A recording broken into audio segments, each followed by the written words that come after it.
I grew up with a dad who worked really hard. He was a Marine.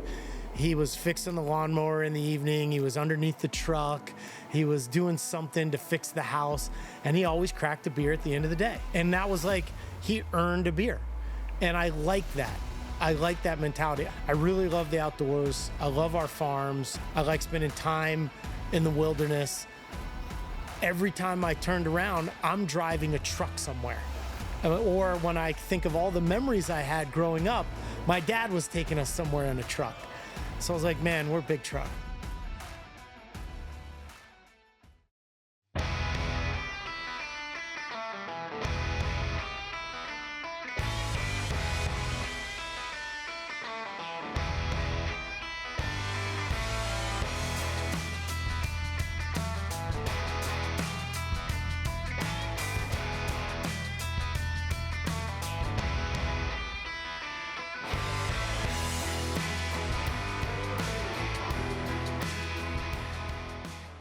Kip, welcome to the podcast. Awesome. Thanks for having me. Yeah, absolutely. Excited to have you on. So, first question for you. You started your career at Under Armour as a co-founder. You were there for 20 years. And I watched your recent interview with Knock Performance. Oh, yeah. I watched that whole thing. And one of the things that stuck out to me there was you said that you got into the brewery space because you wanted to enter an industry that you knew nothing about. Yeah, smart, right? So what was your reasoning for that? And has it been more or less challenging than you anticipated? Well, by far, it's way more challenging than I anticipated, but I'm kind of like that. I jump into things with a ton of excitement. And I think if you actually study the business, you could almost be overwhelmed about how hard it is. So, I understand branding, I understand consumers, and I just jumped in. I wanted to do something that I wanted to I don't know. I think I had a business partner at Under Armour and a lot of great employees. I kind of wanted to do something that was all mine. Mm-hmm. Like I wasn't really riding off of anybody else's coattails. Mm-hmm. I like to be a part of a team, but I think in this instance, this was like a single venture. We had the farm too, and I wanted to grow products on the farm, and that was important to me. And we had set up a lot of innovation machinery. I had done research on direct attach boots and sewing machines and sonic welding. So machinery wasn't scary to me. Mm-hmm. So I was like, we got a farm. I like machinery. What can we do with it? Born a beer brand. All right. And so it wasn't anything about like you just love beer. One of the things I was laughing at on that Knock Performance podcast was he was like, I know you're not drinking 12 of those a night. Yeah, no, I do. I think I talked about it on the podcast, and it's fun to mention is like I grew up with a dad who worked really hard. Mm-hmm. He was a Marine. He was fixing the lawnmower in the evening. He was underneath the truck. He was doing something to fix the house, and he always cracked a beer at the end of the day. Yep. And that was like he earned a beer. And I like that. I like that mentality. I like the taste of a good beer. Mm-hmm.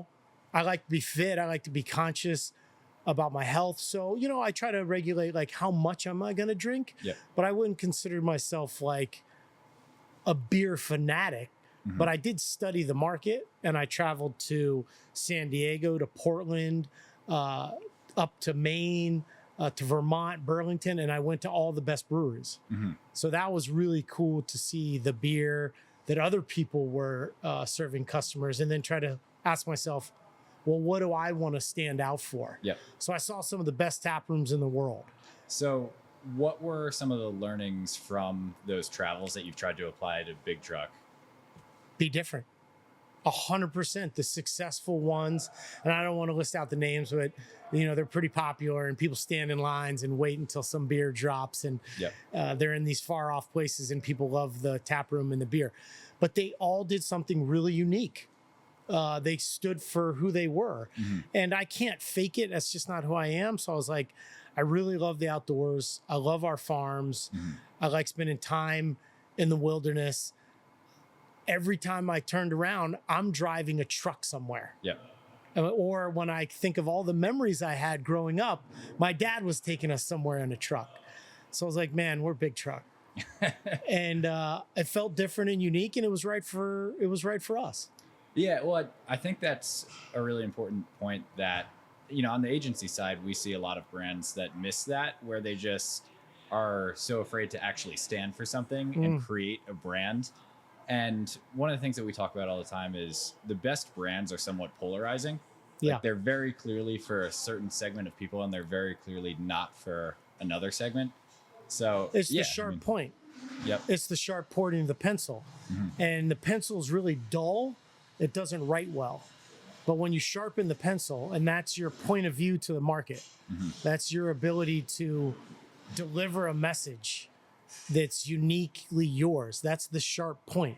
And I think you're right. I do see, one, it's a crowded space, but I see a lot of people that's very similar. I have to squint and be like, why are you different?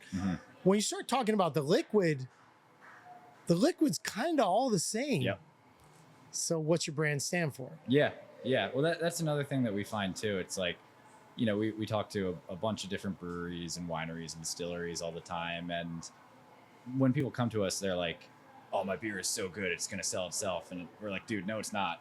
Like, you got to have a good brand. If you're driving taproom sales, it might be really great beer, but there's 1,000 other people that make really great beer too. Yeah. So it is hard. I think there's some innovation along the way. Like the first person to do a hazy, like they probably did pretty well. Yeah. The first person to do a nitro stout. Okay, so you can become known for something, but generally speaking, I think the consumer wants to align with what you stand for. Yeah. It's something that, they want to tell their friends about. They want to be like, oh, I found this cool brand. Check this out. And I think it's fair to say, like we're not pushing people away, right? But we're pretty proud of who we are. Yeah, you have an identity. Yeah. There's something that you stand for. Yeah. So, on that note, you've nailed the branding. You have that down. You're taking a stand for something. What are some of the, take me through the tactical strategies that you've used to scale the brand, whether it's distribution, tap room. Yeah, it's like, okay, now you have a brand, great. What's your playbook? I always tell people you can't outwork a bad strategy. You get up every day early in the morning and you go hard and you're like, man, I'm not gaining ground. It's not working. What's your strategy? And so we've been very cognizant of tap room first, because that's our experience. Beautiful, good beer, good location, good events, like nail it in the tap room. And then from there, we wanted the right distribution partners. People that understood our brand and the right distribution network in terms of which states we targeted. So we didn't really go north. We're not in New Jersey. We're not in Connecticut. We kind of stayed a little bit more Midwest, and we'd like to go south where we think big truck resonates a little bit more. Makes sense. So I do think your strategy is important for us. Like, the experience in the tap room has got to be paramount, and we get a lot of positive feedback, and we need to keep that there. For distribution, I think it's about having amazing packaging with the right distribution partners, the wholesalers. They want to sell your brand. I mean, they collect brands. They have 17, 18, 19 beer brands. Why are you special? Do they like you? Do they want to talk about you? So I think it's a tough market. So you got to really think through your strategy.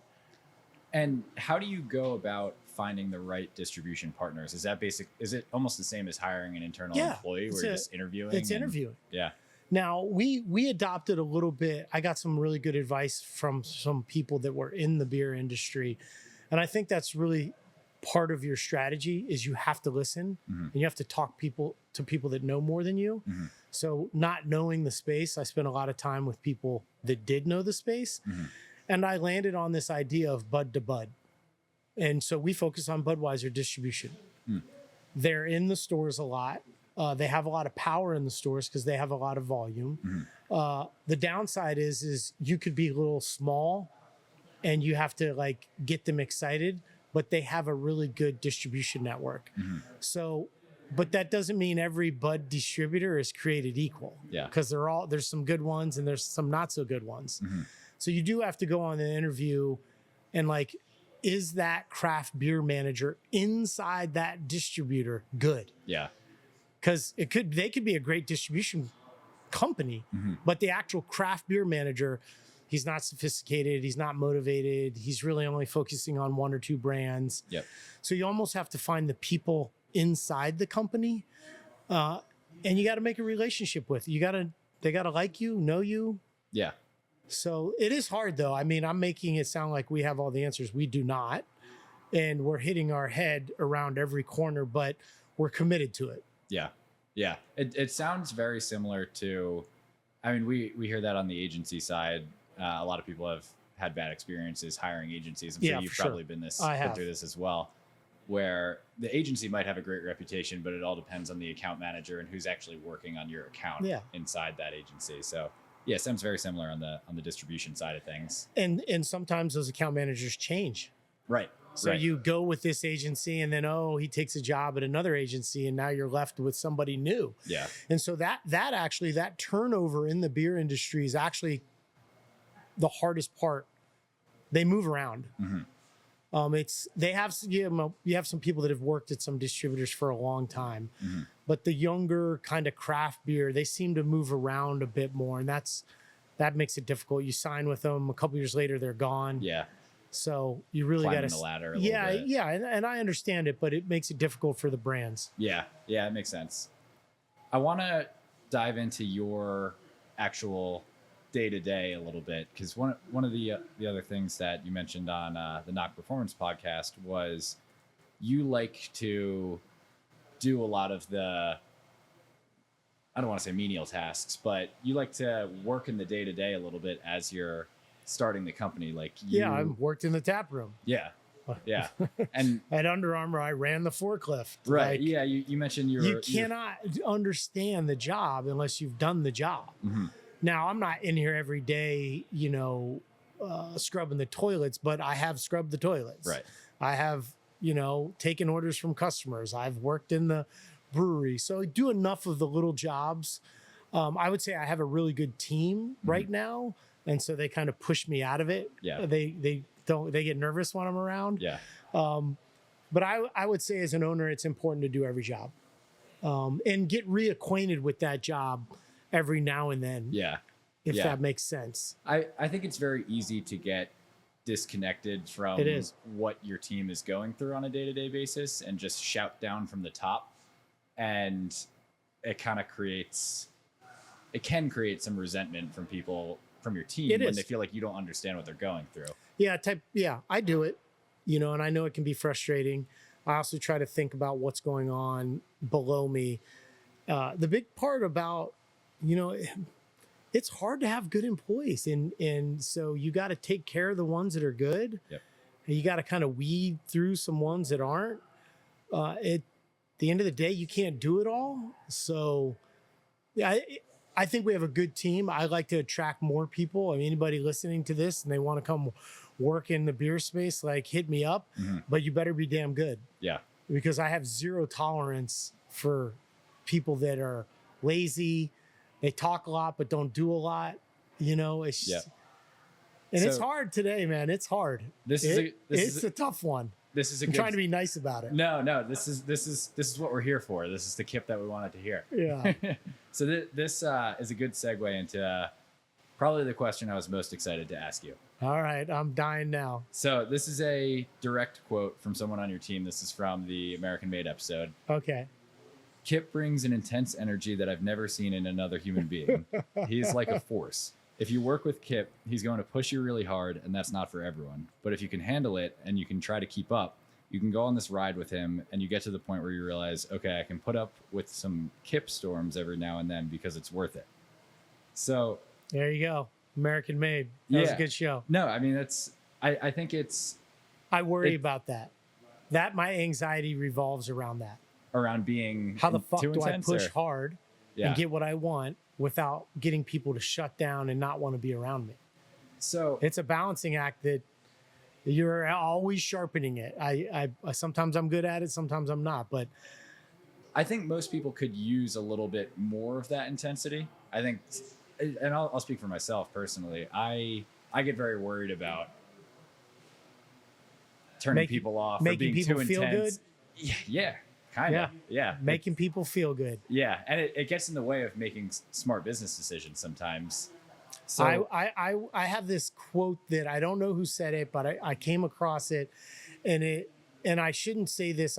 I'll say it with men and women because I don't want to sound sexist.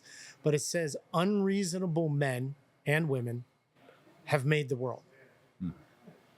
Unreasonable people get shit done. it makes sense. Very reasonable people seem to amount to nothing because they're always negotiating to the middle. Yeah. And unreasonable people are always negotiating to the end. Yeah. You I know, love that. unreasonable people have built this country or That's gonna the stick world. with me. I love that. So I think I'm trying to balance on like what's unreasonable, what's unrealistic in the time frame that I'm asking or the amount of money that I'm willing to spend on it. But I really don't like to lower my unreasonableness. Right. And where did that come from? I know your dad was Marine, your brother is a Marine. Is that just something that was ingrained in you very early on? Or Yeah, did like you we develop gotta peel back the onion on the childhood trauma, right? that? Yeah, I mean, I have extreme ADHD and I'm dyslexic. I had like a 5th grade reading level, a senior in college. So I just learned differently than most people. And so does that make me special? No. But what it does is I just learned my path to get things done. I had to work harder where someone else didn't. Just sitting in math class, people could just do the work. I can't. So I have to find a way to figure it out. So I think something in my childhood like crystallized that work ethic, and then a father that worked really hard and seeing other people around me. My mom was a really hard worker. She learned 5 languages and she was amazing. You know, so you get all these influences, but something in your life happened to you when you're younger and it made you you. Mine was just one that I struggled. Yeah. I struggled to keep up. That was it all the time.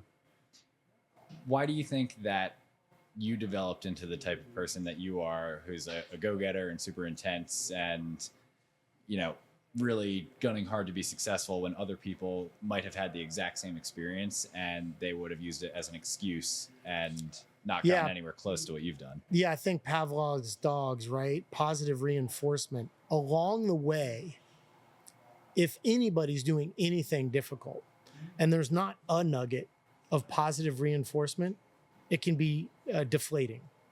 And I think along the way, I hit a couple things. I worked really hard and it worked. I wanted to play lacrosse at Maryland and I made it. I wanted to play on my high school team. I made the team.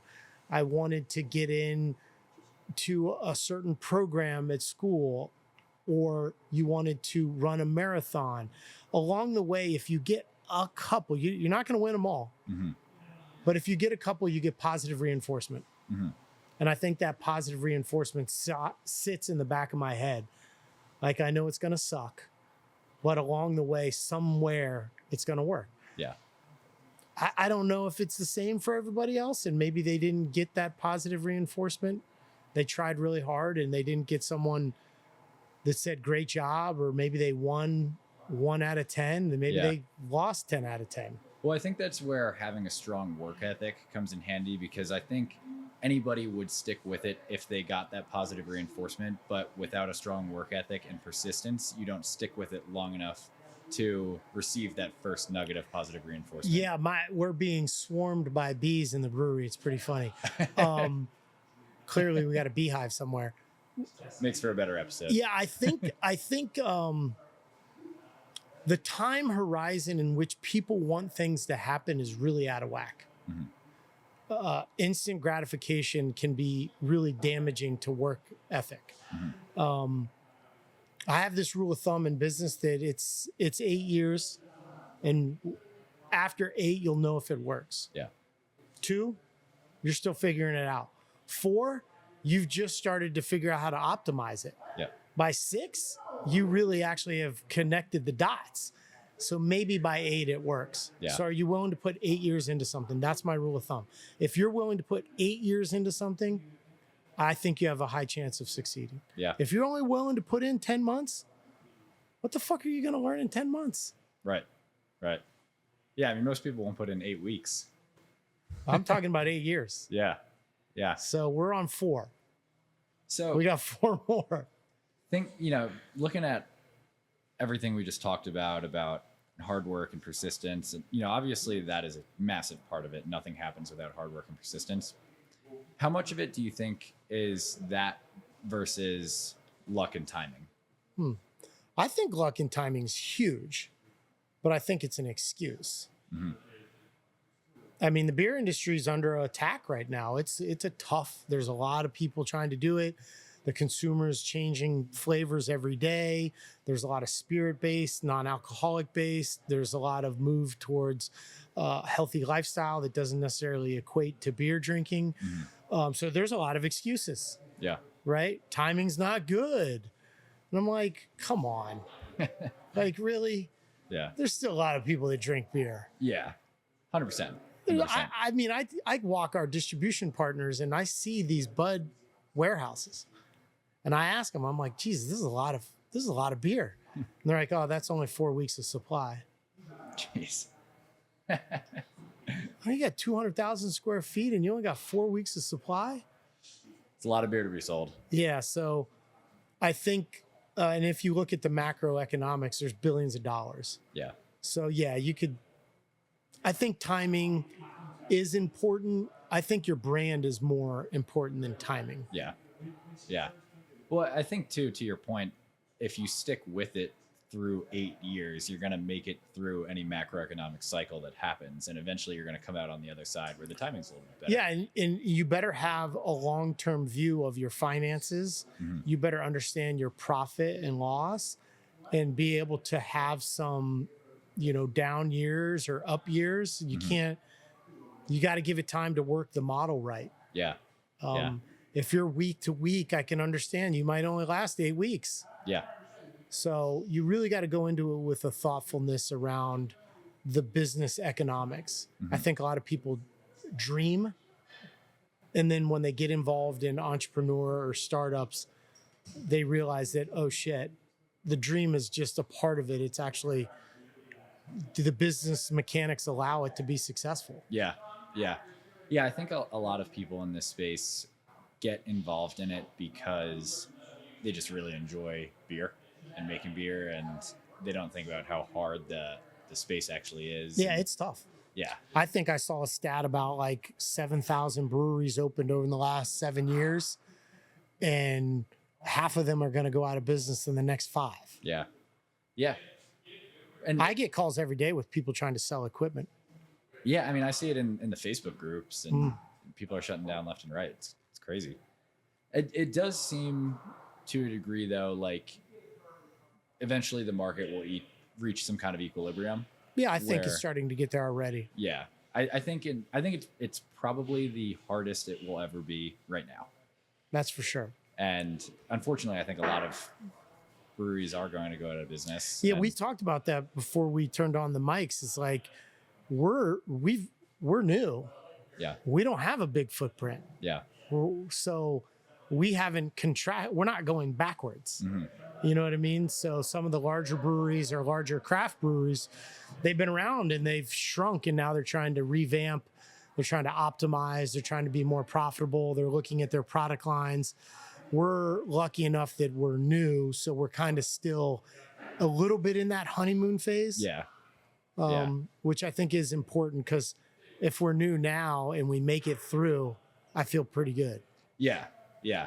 Well, I guess timing is pretty good then. Yeah. It is. Yeah, I think in that instance it helps. Yeah. So, on that note, one of the things I always like to ask on this podcast is the marketing side of things. You mentioned that the tap room is a big focus for you. So what are some of the things that you've done to market the tap room, and what has worked and what hasn't worked? We've done radio advertising, obviously some social media with Facebook and Instagram, a lot of like tastings and getting out into the marketplace to tell people about what we do. Cross kind of marketing with some other businesses, restaurants. We just signed this deal with the Ravens. You know, I think all of them work. There's just really, what are you trying to accomplish? They all have a place and they all have a price tag. Yeah. So, you know, running an ad on a local radio versus doing a deal with the Ravens, those are two different price tags. Yeah. What are you trying to accomplish? Yeah. You know, the Ravens, that's going to be big branding. That's going to be customer loyalty. That's going to be affinity because they see you in a place that is one of their favorite places. Yeah. So that's a little bit different than, I don't know what to do Friday night. I heard your radio ad. I'm going to go stop by the tap room. Yeah. So trying to deploy tactics for the tap room that work for getting people in the tap room. For branding and brand affinity and trust, we kind of look at some of those bigger esoteric marketing activities. Does that make sense? It makes total sense. And that's actually, it brings up this is a selfish question that I want to ask you, because you've obviously had a ton of brand experience, both with what you're doing now and on the Under Armour side of things. And I come from the direct response world. You know, I'm running Facebook ads. It's like, hey, we spent this much on ads. We got this many immediate sales. return. Yeah. And, you know, you have a lot of brand experience where attribution is much more challenging. It is. So how Did it work? Did it work? Right. Yeah. So when you're looking at making a deal with the Ravens or making a big brand move, how are you evaluating success for that? Can you afford to throw the money away? That is the number one question you have to ask, because you will have to attribute it to nothing. It may take you 5 years to return it. You literally, when you're doing those big branding opportunities, and I learned that at Under Armour, and that wasn't something that, it wasn't a Kip thing. It was just, I watched us go through these motions, and you literally have to be willing to throw the money away in the betterment of the brand long term, because there is no short term return. Yeah. Now, maybe if there's like some sort of deal where you get to sell some things here and there, and we do sell products at the Ravens Stadium, so we make a little bit of money. That just lessens the cost. Yeah. You know, that doesn't necessarily pay for it in profit dollars. So I think the rule of thumb on those kind of big branding moments is, can you afford to waste the money? Yeah. Yeah, it makes sense. Makes sense. It's like, if you can't, don't do it. Don't do it. Go spend your money on some short-term tactics that might drive some direct correlation to, like, it affected sales next week. Yeah. People came to my tap room. So it's like, if you're a brewery or distillery or winery listening to this and you feel like you're kind of in survival mode, it's direct response, full force. I think so. And then once you get out of that, build a kitty. Yeah. Build a good business model. Go find a good bank that will invest in you. Get a line of credit. Yep. Think about your cash to cash cycle. Your cash to cash cycle is the day I put $1 out versus the day I get $1 back. Is that 50 days? Is that 150 days? That's a big difference. Yeah. If I put $1 out now and I don't get it back for 150 days, that means I gotta swim a lot. Yeah.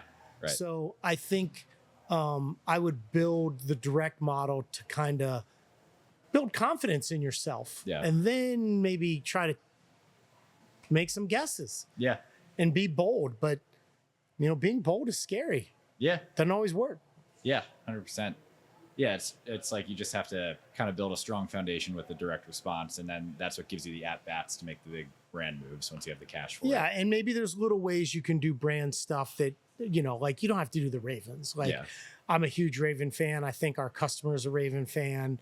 We're in Maryland. We want to win in Maryland. So that was easy for me. Yeah. But there can be smaller, unique branding ways. It doesn't have to be a big, sometimes they're free. Yeah. It doesn't have to be big. Just community events. Yeah. It doesn't have to be big money. Yeah. I don't want to make it sound like everything we did is like, let's go sign a big deal. We've done a ton of little things along the way that, you know, you just have to do. Yeah. Yeah. Makes sense. I do like having the tap room where we can create an event here.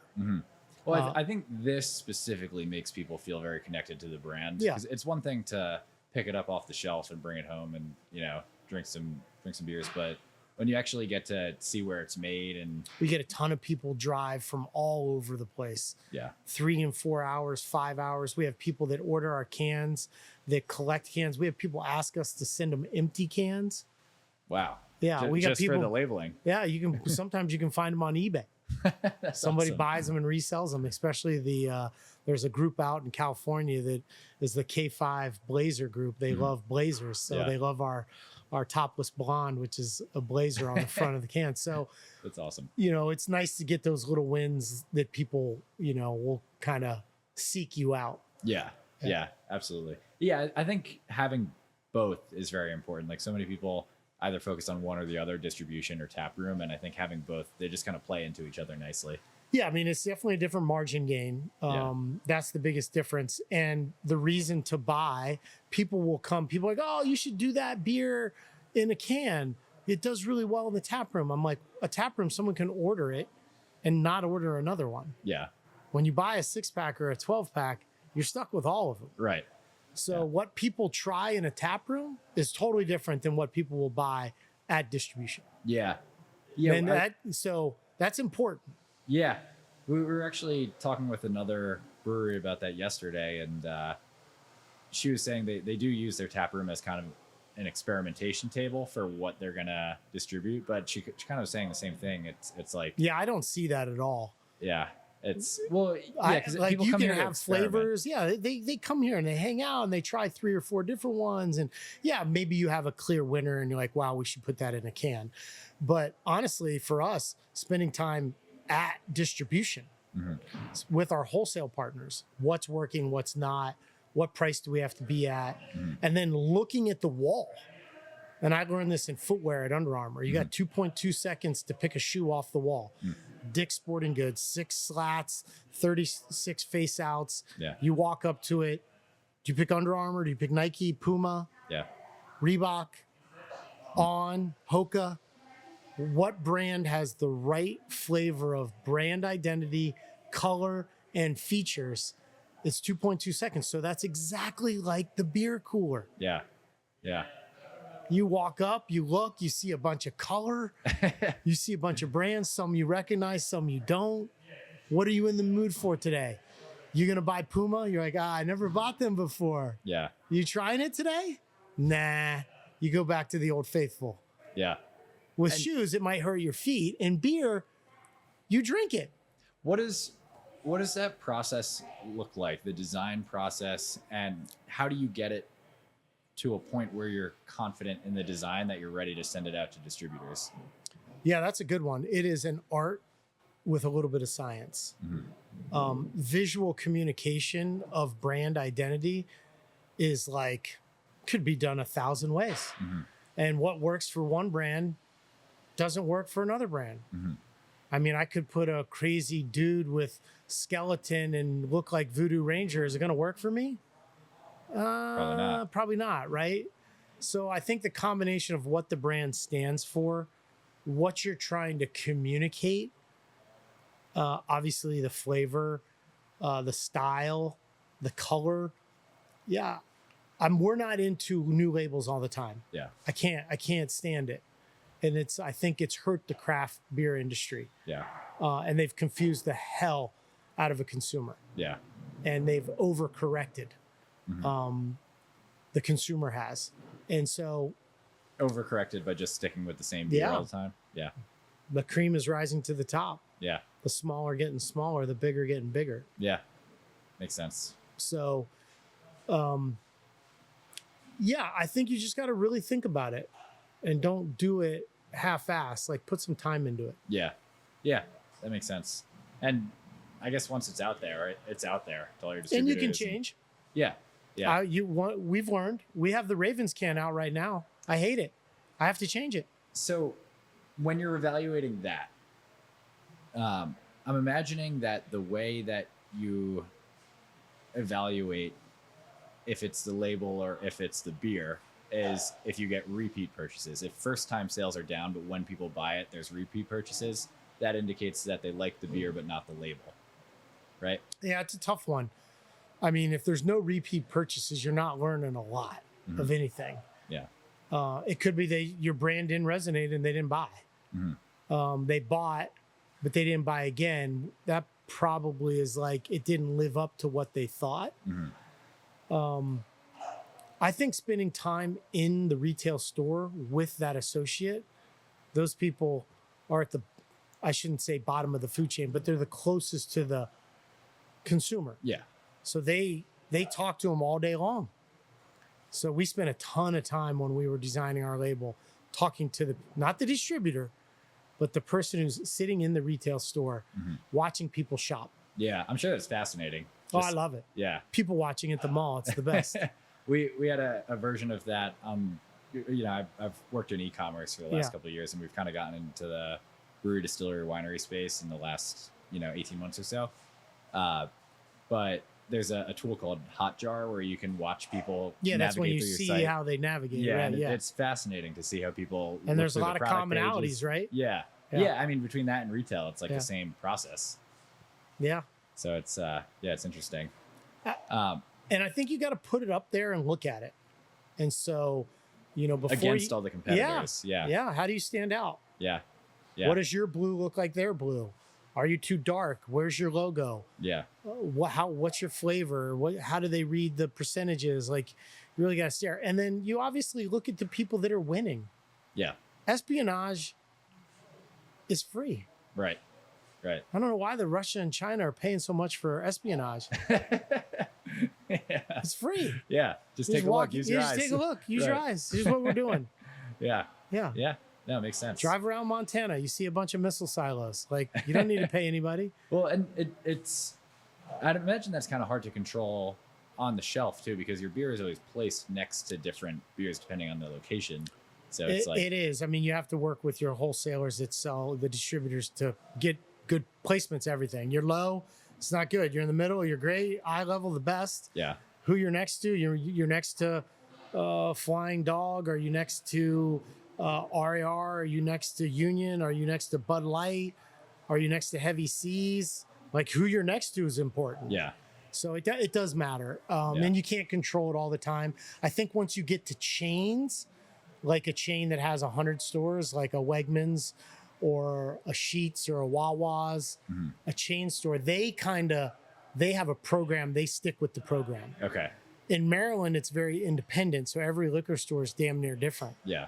But once you hit the chain, they set them the same way almost every time. Okay. There's a little bit of like store manager has their preference on how they do the beer cooler, but it's a little bit easier. And that's where your branding really has to work. Yeah, that makes a lot of sense. I want to switch to a personal question I have for you. So you've, had a lot of success at Under Armour, and, now you're moving on to new ventures. You have Big Truck, you have Bushwack Farms. Or not farms, Bushwack Adventures. Yeah, Bushwack Adventures. So, in every entrepreneurial journey, at least this is kind of how I perceive it, it's not always about just making money. Of course, that's a huge part of it, but there's some kind of personal development journey that you're looking to go down because of that. You're looking to prove something to yourself, or you're looking to learn something about yourself. So for you, after having had a very successful career at Under Armour, what are you looking to learn about yourself with these new ventures, or what are you looking to prove to yourself that you haven't seen yet? That's a really good question. Honestly, I'm just looking to see if I can adapt and grow. Yeah, I just don't want to be the same person I was. Then, it's funny is like you even say the Under Armour, like, oh yeah, the good run. I'm like, I get timid. Like, who cares? Yeah. Like, what have you done for me lately? That's all that matters. Right. And clearly it doesn't matter in the beer space because no one's going to go sell my beer because I worked at Under Armour. Trust me. Yeah. I tried that. It didn't work. I think I just want to grow. I just want to learn. I feel like if you're learning, there's opportunity for some interesting things along the way. If you're closed, like you're shut down, we're in a brewery, so we can hear the guys. We're used to it. Tapping out I don't know what he's doing. I think they're cleaning out the slushy machine. Yeah, I think if I'm not learning, I just feel dead. What else would you do Yeah. if you're not working? Yeah. Yeah. Yeah. That makes a lot of sense. Yeah. I can. I mean, that's I a can resonate. broad statement. I mean, there's probably some little things in there. I'm 52. I want to be healthy. I Yeah. want to work on things that get me up every day and like get me excited, Yeah. you know? And I think part of that, like, stimulus of your brain, Mhm. you know, I see people in their later in their career, they just kind of go They stagnant. start coasting. Yeah. And I'm Yeah. like, nah, I want to make it difficult. Yeah. Yeah. Well, yeah. I mean, I think that's, there's, I think entrepreneurship to a certain extent is hardwired into you. And, you People know, ask me all the time. I'm like, it sucks. yeah. I'm like, I wish I worked at GE. Yeah. I had a standard salary, Yeah. standard bonus. How many days off do I get? But what I'm it- telling you, being an entrepreneur, everybody glorifies it. It actually sucks. It's a little leprechaun. He jumps Yeah. out every morning and he kicks you right in the you know what. The problem is you don't know which morning he's going to do it. Yeah. It's Yeah. completely unpredictable. Yeah. It does suck, but it's also like, Yeah, it's rewarding. I wouldn't do anything else. I've never done anything else. I actually think I'm that, just trying to keep people out of it. yeah, I think well, that's what I'm saying though. Selfish reasons.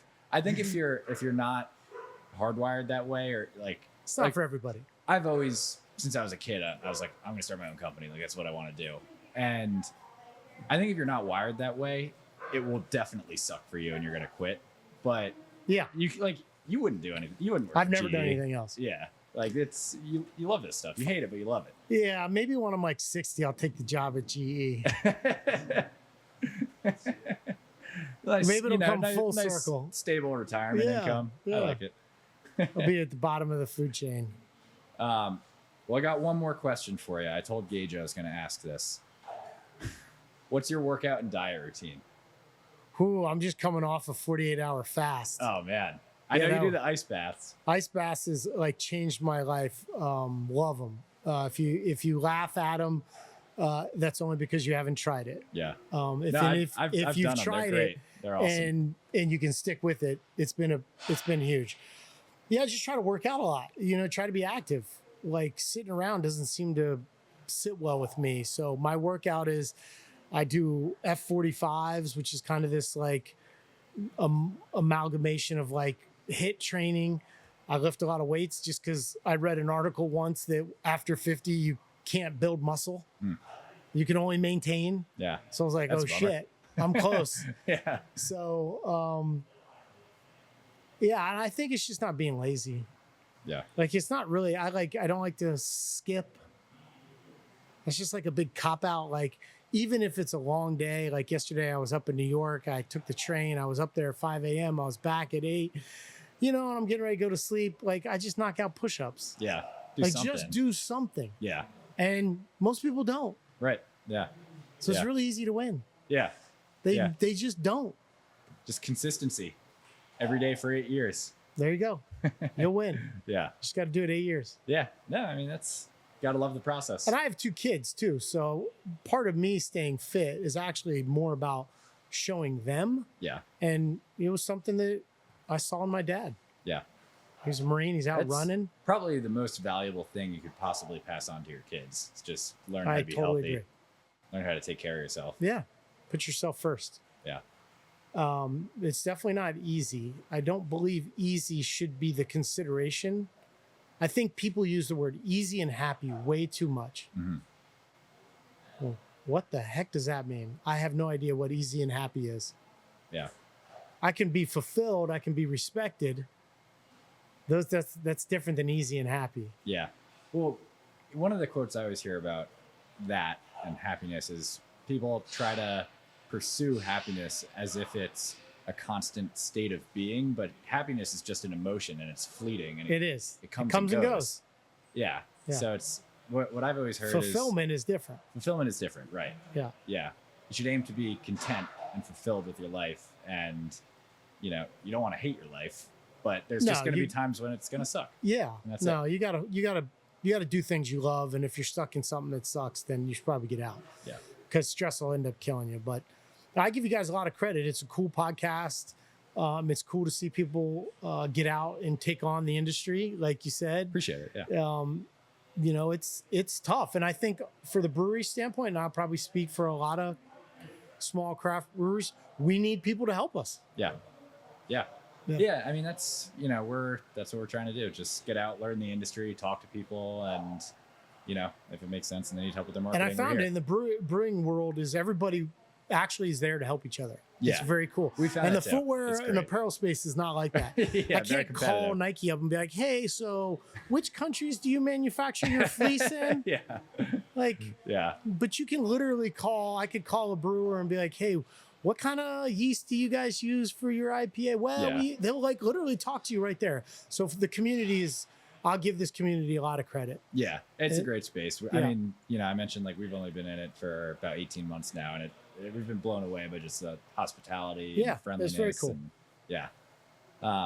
Well, I know you got a million things to do, so I won't hold you, but I do want to say thank you so much for coming on. This has been awesome. Yeah, this is good. Nice setup. Yeah, well, appreciate you Yeah. having us. It's nice setup to you too. A little bit of noise, some bees, Some but bees. we We made it. survived. Thank you. Awesome. Appreciate it, Kip. Thank you.